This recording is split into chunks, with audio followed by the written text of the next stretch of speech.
Chapter number 14. Name of the chapter is Statistics.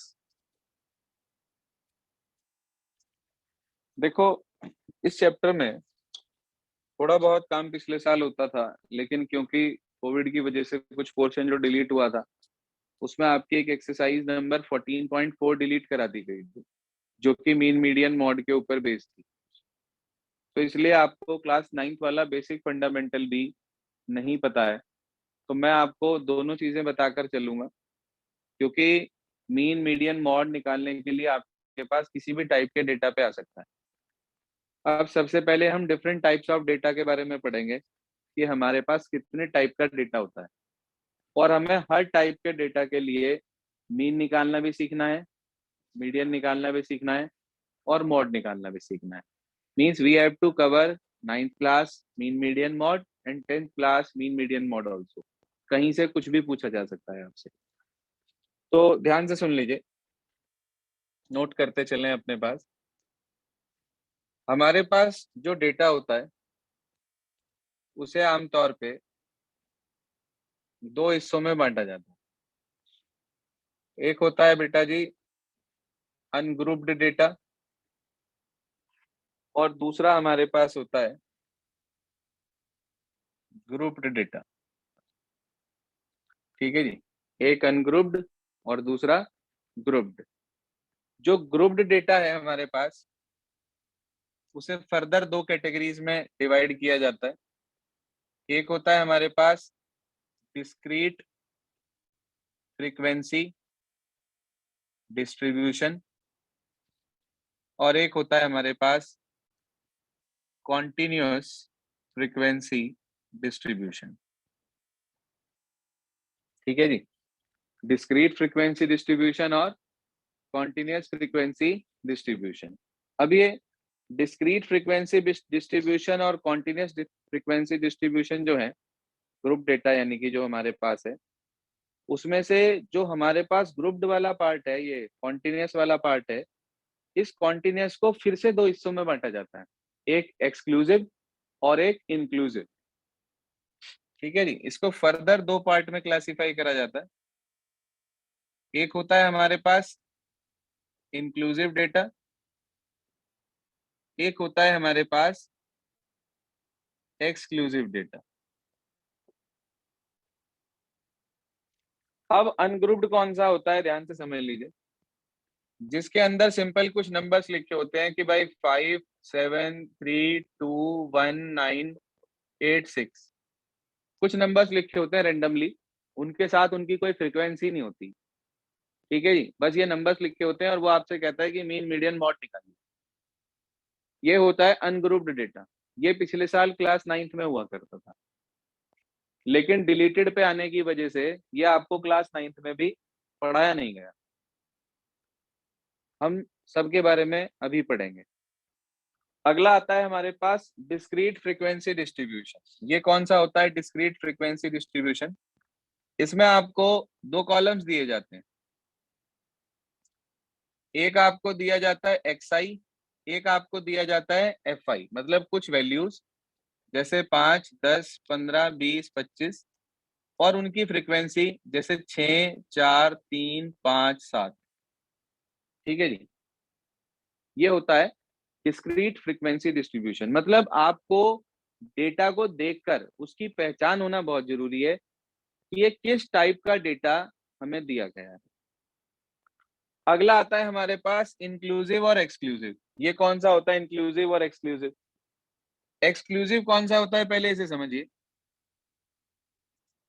इसमें आपको class intervals दिए जाते हैं और फ्रीक्वेंसी दी जाती है 0 से 10, 10 से 20, 20 से 30, 30 से 40, 4 7 3 6, ये इनकी फ्रीक्वेंसी है। हाँ भाई, 0 से 10 और 10 से 20, 10 कहाँ काउंट होगा? अगले वाले में, यानी कि 0 से 10 में 10 काउंट नहीं होगा। तो आपने देखा कि हमने अपर लिमिट को यहां पर एक्सक्लूड कर दिया, छोड़ दिया, एक्सक्लूड मीन्स छोड़ना। तो यहाँ पर हमने अपर लिमिट को एक्सक्लूड किया है, छोड़ा है, इसी वजह से ये एक्सक्लूसिव डेटा कहलाता है। एक चीज का ध्यान रखना, आपके कोर्स में सिर्फ एक्सक्लूसिव है, इंक्लूसिव नहीं है। अगर इंक्लूसिव आ जाता है तो हमें इंक्लूसिव को एक्सक्लूसिव में कन्वर्ट करना आना चाहिए, वो बताऊंगा कैसे, वैसे क्लास 9 में भी बताया था आपको। इंक्लूसिव होता क्या है वो समझ लीजिए। आपको जो मीन मीडियन मॉड निकालना है वो सिर्फ और सिर्फ एक्सक्लूसिव डेटा का निकालना है। अगर इंक्लूसिव आ जाएगा तो कन्वर्ट करेंगे। क्लास इंटरवल होते हैं इसमें भी और फ्रीक्वेंसी होती है। जैसे ये लिखा है 1 से 10, 11 से 20, 21 से 30, 31 से 40, 5, 4, 6, 7, ये आपको फ्रीक्वेंसी दे रखी है मान लीजिए। अब इसमें अगर मुझे 10 लेना हो तो मैं कहाँ लूंगा? 1 to 10 में ही लेना पड़ेगा, अगले में तो 10 है ही नहीं। आप ध्यान दीजिए, अगले में तो 10 है ही नहीं हमारे पास, तो हम चाहकर भी उसमें 10 को इंक्लूड नहीं कर सकते अगले वाले में, तो हमें उसे पहले वाले में इंक्लूड करना पड़ेगा। आप देखो, इसमें अपर लिमिट एक्सक्लूड करी थी, इसमें अपर लिमिट को इंक्लूड करा है। तो अगर आपने इसमें अपर लिमिट को इंक्लूड करा है, इसीलिए इस डेटा का नाम इंक्लूसिव डेटा है। अपने नाम से ही है, इंक्लूड किया तो इंक्लूसिव, एक्सक्लूड किया तो एक्सक्लूसिव। समझ आ गई बात? अगर डेटा ऐसा आ जाए इंक्लूसिव टाइप का, तो आप उसका मीन मीडियन मॉड नहीं निकाल सकते, आपको पहले उसे एक्सक्लूसिव में कन्वर्ट करना पड़ेगा। किसी बच्चे को याद है? बिल्कुल ठीक बात। हर लोअर में से 0.5 माइनस, हर अपर में 0.5 प्लस, तुरंत ये डेटा एक्सक्लूसिव में कन्वर्ट हो जाएगा।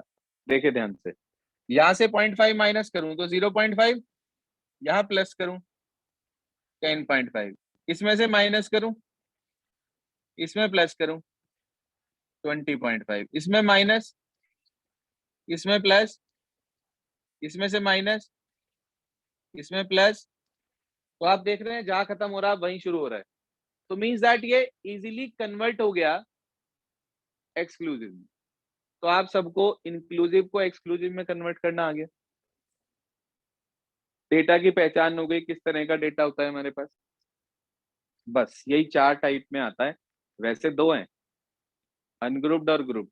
ग्रुप्ड के फर्दर आगे और कन्वर्ट हो जाते हैं। ठीक है, नोट कर लिया सभी ने? इसके बाद हेडिंग डालें कॉपी में, measure of central tendency, MEASURE, measure, measure नहीं, measure, MEASURE, measure of central tendency.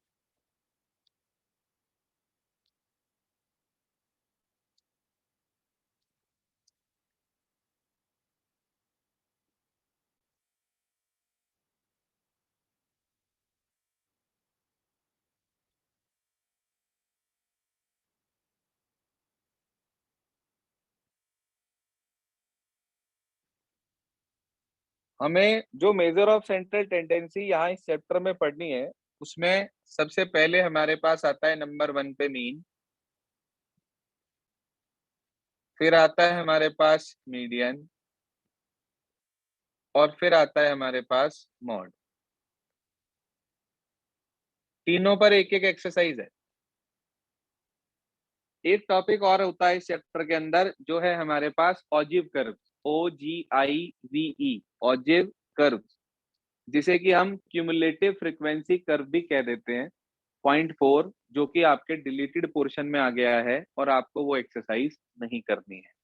Means in this chapter there are overall 4 exercises, 0.1, 0.2, 0.3, 0.4, but you have to do only first 3, 0.1 to 3, 0.4 delete है, उसे छोड़ देंगे आप।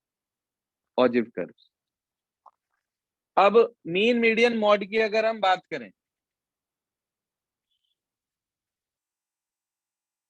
तो एक एक करके हम तीनों के बारे में पढ़ेंगे। पहले मीन के बारे में, फिर मीडियन के बारे में, फिर मॉड के बारे में। ठीक है जी। अब मीन क्या है, कैसे निकलता है? मीन को हम एवरेज भी कह देते हैं। क्या कहते हैं मीन को हम? एवरेज। ठीक है जी, लिख लें अपने पास। और इसे रिप्रेजेंट करते हैं हम एक्स बार से। किससे रिप्रेजेंट करते हैं? एक्स बार से। इसके बाद पहली हेडिंग डालने कॉपी में मीन। मीन फर्स्ट हेडिंग डाल लीजिए, मीन।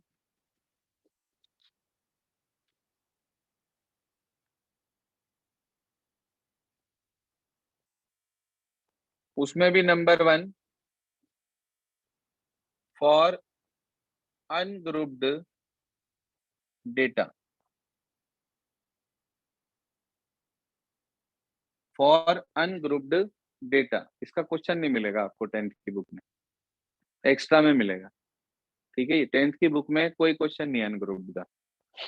तरीका क्या होता है इसमें मीन निकालने का? फॉर्मूला क्या है हमारे पास, वो नोट कर लीजिए। Mean X bar is equals to sum of observations upon total number of observation. छोटी क्लास में भी पढ़ाया जाता है, 8th में भी। Sum of observation upon total number of observation. Suppose करिए हमारे पास ऑब्जर्वेशंस हैं x1, x2, x3 dash dash dash dash dash up to xn। Let there are n observation, x1, x2, x3, x4 dash dash dash up to xn। और हमारे से कहा जाए उसका मीन निकालना है x बार। तो इसका सिंबॉलिक फॉर्म है summation xi upon n। Summation xi upon n। ठीक है जी, कुछ टीचर्स इसको सिग्मा कहते हैं, आप लोगों को भी इसका नाम सिग्मा ही पता होगा। एक्चुअल में स्टैटिस्टिक्स में ना इसका नाम सिग्मा होता ही नहीं, लेकिन आप लड़ेंगे नहीं अपने टीचर से, स्कूल वाले से, अगर वो सिग्मा बता रहा है आपको इसका नाम, लड़ेंगे नहीं। ठीक है जी, सिग्मा ये होता है स्टैटिस्टिक्स में, जिसे कि हम स्टैंडर्ड डेविएशन कहते हैं। क्लास 11th में पढ़ेंगे आप, वहां पे आपको पढ़ाया जाएगा ये सिग्मा है। आप कहेंगे सिग्मा तो हमने ये पढ़ा था, जो था ये सिग्मा नहीं है, ये है समीशन। सम से बना है, सम, SUM, सम होता है ना, उससे बना है summation. Means sum of all observations, इसलिए इसको समीशन कहते हैं, उसको सिग्मा कहते हैं। तो what is the formula for x bar? It is summation x i upon n, where summation x i is the sum of all the observation and n is the total number of observation. बड़ा आसान सा काम है, सारी observation को add on करके उसे आप डिवाइड कर देंगे एन से। मान लीजिए मैं आपसे कहूं find the mean of first 10 natural numbers. Find the mean of first n natural numbers. पहले n नेचुरल नंबर्स का, पहले 10 नेचुरल नंबर्स का आपको सम निकालना है, mean of first 10 natural numbers. तो क्या करेंगे हम?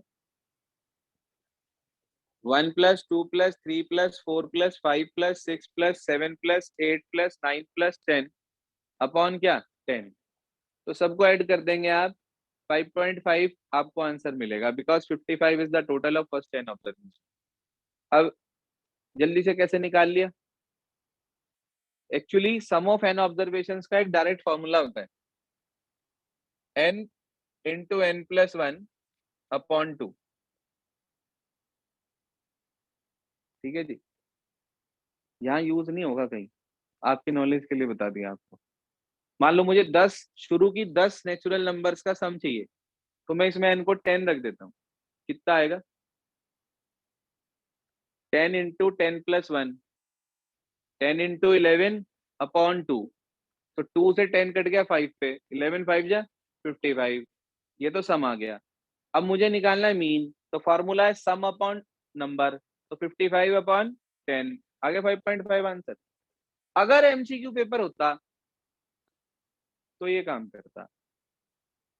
ठीक है जी, अगर एमसीक्यू पेपर होता तो हम आपको यही पढ़ाते, तब हम आपको डायरेक्ट ही फार्मूला बताते कि सम ऑफ एन ऑब्जर्वेशंस का अगर आपको मीन निकालना है तो उसका ये फार्मूला होता है, मीन का ये फार्मूला होता है सीधा ही। मान लो मुझे 10 ऑब्जर्वेशन का मीन निकालना है पहले 10 नेचुरल नंबर का, तो मैं इसमें एन को 10 रख दूंगा। 10 + 1 11, 11/2 5.5 करेक्ट आंसर। लेकिन एमसीक्यू पेपर नहीं है और अनग्रुप्ड वैसे नहीं आने का, तो इसलिए ये सिर्फ नॉलेज में रखो, इम्प्लीमेंट नहीं करना है। ठीक है जी। कहीं आगे चल के आप पेपर वगैरह देंगे कोई एनटीएससी वगैरह का, कब है एनटीएससी का पेपर पोस्टपोन्ड हुआ था, आई डेट? अभी नहीं आई। चलो, भर रखा है फॉर्म किसी ने? एक, बाकी ने क्यों नहीं भरा? ऑनलाइन रजिस्ट्रेशन हुआ था मेरे ख्याल से। चलो मेरी भी गलती रही, मैंने बताया नहीं, कोई बात नहीं। चलिए सर, तो ये टॉपिक हुआ हमारे पास, when how we find out the mean of ungrouped data. तो अनग्रुप्ड का क्लियर हो गया। अब चलते हैं ग्रुप्ड डेटा की तरफ। ग्रुप डेटा में डिस्क्रीट कॉन्टिन्यूस दोनों पे लगभग एक ही फॉर्मूले काम करते हैं, तो वो आपको समझा रहा हूं मैं। हेडिंग डाल लें अगली, फॉर ग्रुप्ड डेटा।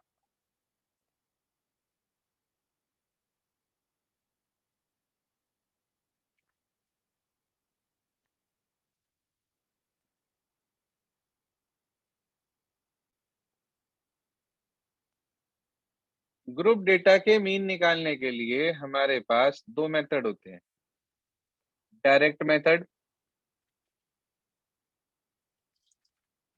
और एक एज्यूम्ड मीन मेथड, जिसे हम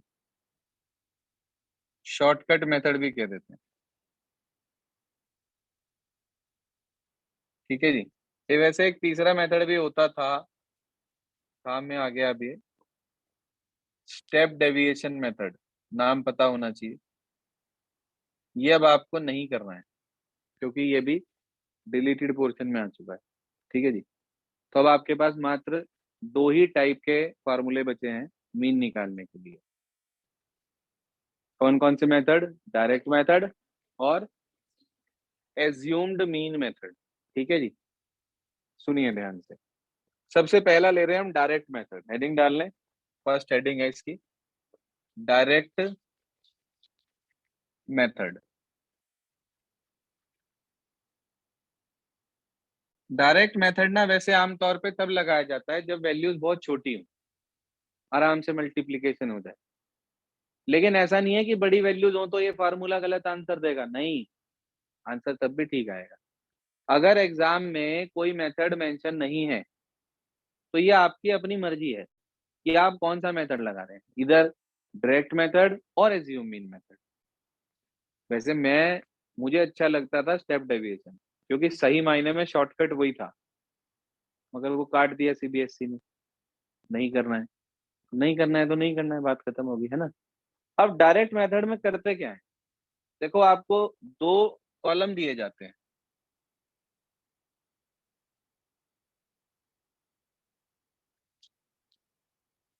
आपको एक कॉलम दिया, मान लीजिए क्लास इंटरवल का, एक दिया फ्रीक्वेंसी का। अगर डिस्क्रीट डेटा होता तो एक्सआई होता यहाँ पे, है ना। अगर कॉन्टिन्यूस है तो क्लास इंटरवल होगा। ठीक है। भले ही कॉन्टिन्यूस हो, हमें वहां से पहले मिड वैल्यूज निकालनी ही पड़ती है, मतलब हमें एक्सआई कैलकुलेट करना ही पड़ता है। एक्सआई होती है मिड वैल्यूज, जिसे कि हम क्या कह देते हैं, क्लास मार्क्स भी कह देते हैं। ठीक है जी।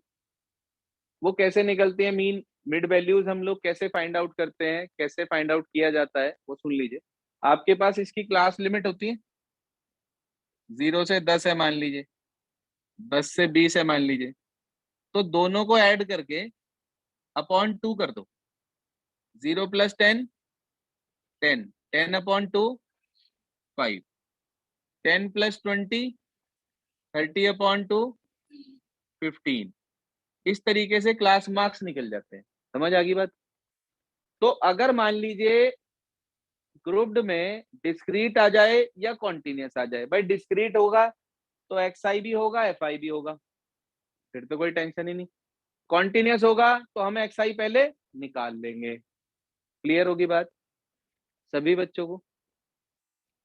उसके बाद आप क्या करेंगे, सुन लीजिए ध्यान से। आप एक कॉलम क्रिएट करेंगे एक्सआई एफआई का, जिसमें आप इनकी मल्टीप्लाई कर देंगे। मान लीजिए यहाँ पे ये फ्रीक्वेंसी लिखी हुई है, ये आपने ये निकाल लिया, इनकी मल्टीप्लाई कर लेंगे 2 5 जा और 15 3 जा, जितना भी आएगा, जो भी आएगा मल्टीप्लाई कर लेंगे आप। ठीक, एक तो इस कॉलम का टोटल निकाल लेंगे, समीशन एफ आई, और एक summation x I F I. आपको समीशन अच्छा नहीं लग रहा, सिग्मा ही बोल लो, वाह थोड़ी ना हो रहा। ठीक है ना, आपको अच्छा लग रहा है भाई, हम तो सिग्मा ही बोल लेंगे, मतलब सिग्मा ही अच्छा लग रहा है, अगले साल देखेंगे, मैथ ले रहे नहीं है। तो आपके पास दोनों का सम टोटल आ गया, एक तो एफ आई का और एक एक्स आई एफ आई का, मिल गया जी। फार्मूला क्या लगता है, एक्स बार का फार्मूला लगता है summation x I F I upon summation F I. हर बार यही फार्मूला आपको डायरेक्ट में यूज करना है। It is the only formula which is used to find out the mean of the given data by using direct method। Clear होगी बात, आसान है काम। स्टैटिस्टिक्स सबसे आसान चैप्टर होता है, सबसे आसान, फ्री के नंबर, इसलिए लापरवाही मत करना, साथ साथ काम को पूरा करते चलना। ये ना हो कि मैंने आज पढ़ा दिया, आप 4 दिन बाद कर रहे सर वो तो हम रिकॉर्डिंग दे दो, मैं नहीं देने का भाई, बिल्कुल नहीं देने का। साथ साथ काम करो, प्रॉब्लम आए अगले दिन पूछो। तो ये आपके पास फार्मूला अप्लाई करा हमने, जो भी आपको वैल्यूज मिलेंगी यहाँ से और यहाँ से, उसे उठाकर आप इसमें रख देंगे और आपको मीन मिल जाएगा। ठीक है जी। आपको आज पूरी एक्सरसाइज .1, आपको पूरी एक्सरसाइज जो हमारे पास है .1, वो सारी की सारी इसी मेथड से करनी है पहले। उसमें चाहे भले ही कुछ भी लिखा हो, assumed mean, shortcut, step deviation, direct, कुछ भी लिखा हो ना लिखा हो, आपको कुछ नहीं देखना है। आपको सबको किससे करना है, लेके पहले से और 9वें 10वें क्वेश्चन तक, कितने हैं, 9 है ना, सारे इसी से करने हैं। ठीक है जी। मैं आपको अगला टॉपिक सिखा रहा हूँ, मॉड, इसी के साथ साथ। ठीक है जी। मीन का जो एक और मेथड है वो आपको कल बताऊंगा मीडियन के साथ। ठीक है जी, कल ये चैप्टर खत्म हो जाएगा, 2 ही दिन का चैप्टर है ये, इससे ज्यादा का टाइम लगता नहीं। एक दिन का काम हमारा 13 चैप्टर में रहता है, वो भी पूरा करा के फिर रिवीजन को कंटिन्यू करूंगा। ठीक है जी, ताकि ये ना रहे कि अभी तक हमारा तो कोर्स ही पूरा नहीं हुआ। कोर्स पूरा होने में ज्यादा समय का काम नहीं रहता था, सिर्फ 2 या 3 दिन। ठीक है जी। वापस से हम अपने रिवीजन पे आ जाएंगे, तब तक आप इसे पूरा कर लेंगे। निकालिए मीडियन, हेडिंग डाल लेंगे। हाँ जी बोलिए, क्या कहना चाह रहे। ये एक्स आई एफ आई क्या है? एक्स आई एफ आई क्या है, गौतम जागते रहा करो बेटे। एक्स आई ये है, एफ आई ये है, इन दोनों की जब मल्टीप्लाई करके यहाँ लिखी तो वो x I F i. X i into f i means we have to multiply these 2 columns and add all these values, we will get summation xi fi। add all these values of fi, we will get summation fi। गलती क्या होती है exam में और question में, ज्यादातर बच्चे जो मिस्टेक करते हैं ना इसमें, वो मिस्टेक ये होती है fi का टोटल ना निकाल के ना xi का टोटल निकालना, होती है ये गलती। तो इसलिए दिमाग खोल के, आंख खोल के काम करना। ठीक है जी। ऐसा ना हो घर पे बैठे कहने लगे चाय बना दो मम्मी जी, पता चल रहा ध्यान चाय में, टोटल एक्सआई का निकाल दिया। ऐसा मत करें। ठीक है जी। अगली हेडिंग डाल लें आप कॉपी में, समझ आ गया ये। अगली हेडिंग डाल लें कॉपी में आप, मॉड। पहले मॉड पढ़ाएंगे, ये वो वाला मोड नहीं है, एक मोड आया मैं छोड़ आया, सनी देओल वाला। ये मॉड है, MODE, वो मोड था। ठीक है। कभी कहने लोगो सर वो मोड था उसमें भी, सनी देओल वाली पिक्चर में, कौन सी थी वो, पिक्चरों के नाम देख लो इन्हें रटे पड़े। टेस्ट के फॉर्मूले पूछ लू ना अभी तो तोते उड़ जाएंगे और पता नहीं कहाँ कहाँ बैठेंगे जाके। क्या है, क्या चीज? क्या? माधव है ही ऐसा? बेटा आप भी कम नहीं हो। चलिए जी, बात करते हैं मॉड की। मॉड होता क्या है? मॉड होता है जी मोस्ट फ्रिक्वेंटली अकरिंग ऑब्जर्वेशन। जो ऑब्जर्वेशन सबसे ज्यादा बार आती है ना, उसको मॉड कहते हैं। इसलिए अनग्रुप्ड और डिस्क्रीट में तो ये बहुत आराम से निकल जाता है। कॉन्टिन्यूस के लिए फॉर्मूला है, तो वो समझा रहा हूं आपको। मॉड है क्या, लिख लें इसमें, most frequently occurring observation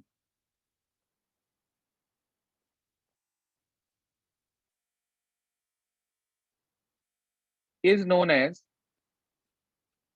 mod. Sir जी, मोस्ट फ्रिक्वेंटली अकरिंग ऑब्जर्वेशन का मतलब observation with maximum frequency. Observation with maximum frequency. चलिए सुनिए ध्यान से। अगर बात करें हम पहले for ungrouped data,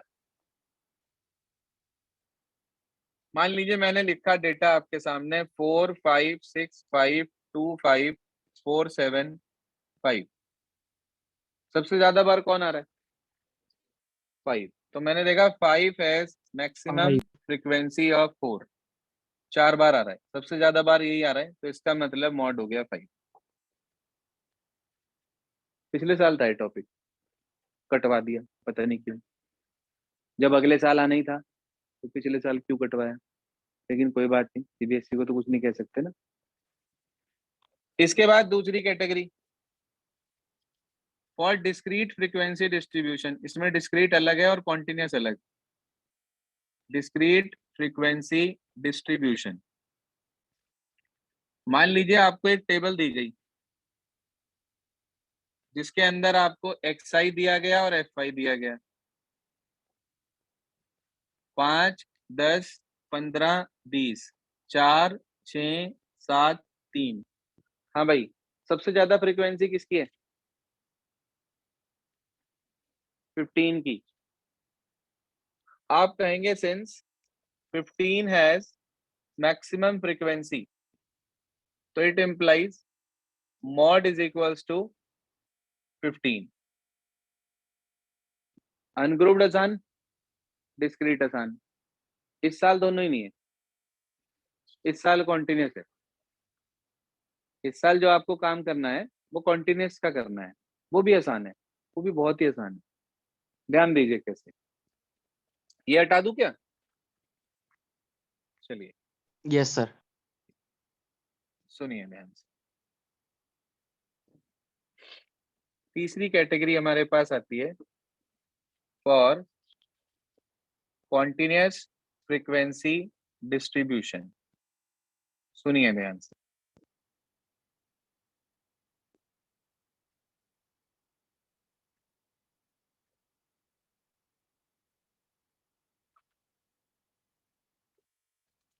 class intervals दिए होते हैं आपको, फ्रीक्वेंसी दी हुई होती है आपको। जैसे 0 से 10, 10 से 20, 20 से 30, 30 से 40, 40 से 50। फ्रीक्वेंसी दे दिया आपको 4 7 8 6 3। ठीक है जी, आपसे कहा गया मॉड निकालना।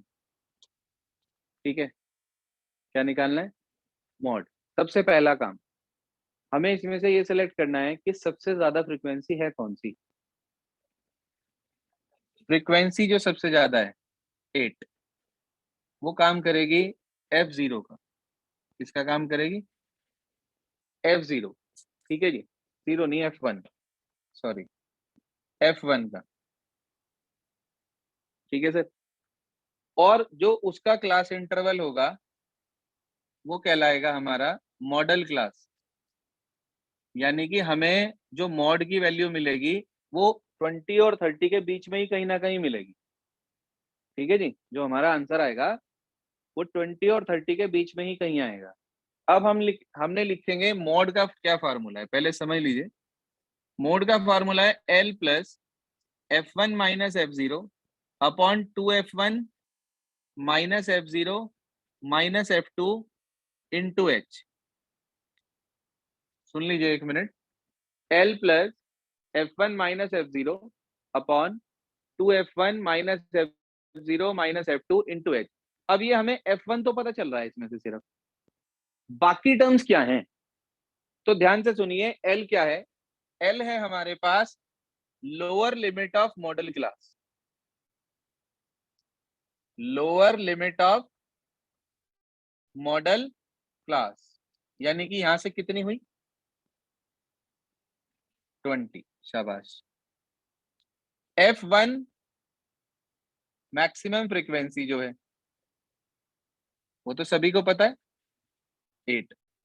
F0 frequency of class preceding modal class. हाँ जी sir, frequency of class preceding modal class, पहले वाले की, बिल्कुल ठीक बात, यानी कि ये F0। F2 क्या है?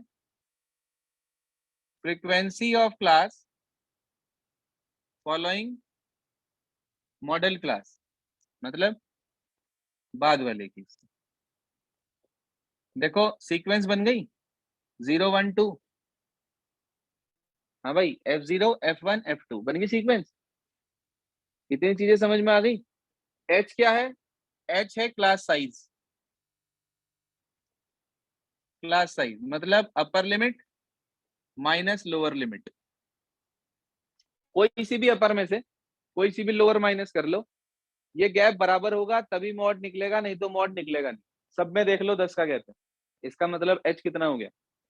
Now you are having each and every value, put कर सकते हैं, इसके अंदर रख रहे हैं। देखिए L कितना था?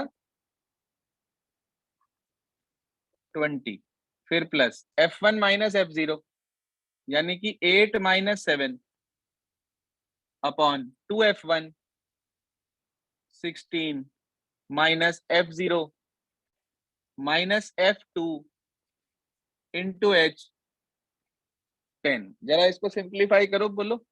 ये आ गया 20 प्लस 1 अपॉन, हाँ भाई 16 में से 13 चले गए, 3 रह गया क्या, इंटू 10।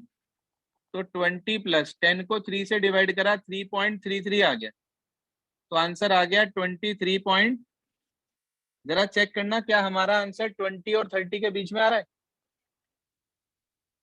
इसका मतलब हमारा ठीक। अगर इनसे बाहर चला जाता, 30 से बड़ा या 20 से छोटा आ जाता ना, तो हमें पता चल जाता कि हाँ गलती हो गई हमारे से, मिस्टेक हो गई हमारे से कहीं ना कहीं। मॉड निकालना आ गया, सबसे आसान मॉड है, मीन मीडियन मॉड में से सबसे आसान मॉड है, जिसके अंदर टेबल के अंदर कोई चेंज करना ही नहीं। जो टेबल दे रखी ना, उसी में से F1 ढूंढना है, उसी में से F0, उसी में से F2, उसी में से L, उसी में से H, फार्मूला लगा के वैल्यू रखनी और आंसर तैयार। ठीक है जी, डन। तो आज आपको एक तो एक्सरसाइज 14.1 करनी है, नोट कर लें अपने पास, और एक आज आपको करनी है एक्सरसाइज 14.2। 14.2 में हमारे पास 6 क्वेश्चन है सिर्फ, जिनमें से कुछ क्वेश्चंस में आपको खाली मॉड निकालना है और कुछ क्वेश्चंस में आपको मीन और मॉड दोनों निकालने हैं। तो मीन आपको निकालना सिखा दिया, मॉड आपको निकालना सिखा दिया। आज आपको ये 2 एक्सरसाइज अपनी कंप्लीट करनी है विद एग्जांपल।